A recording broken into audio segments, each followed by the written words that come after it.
ناظرین اس کے ساتھ میں ہوں سنیتا حمید۔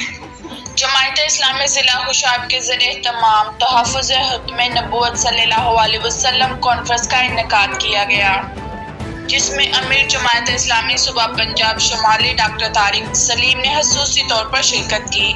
اس حوالے سے ہمارے ڈویژنل بیورو چیف راجہ نور الہی کی رپورٹ۔ جماعت اسلامی ضلع خوشاب کے زیر اہتمام تحفظ ختم نبوت صلی اللہ علیہ وآلہ وسلم کانفرنس کا انعقاد کیا گیا، جس میں امیر جماعت اسلامی صوبہ پنجاب شمالی ڈاکٹر طارق سلیم نے خصوصی طور پر شرکت کی۔ انہوں نے کانفرنس سے خطاب کرتے ہوئے کہا کہ خاتم النبیین صلی اللہ علیہ وسلم کی حرمت کا تحفظ ہمارے اوپر فرض ہے۔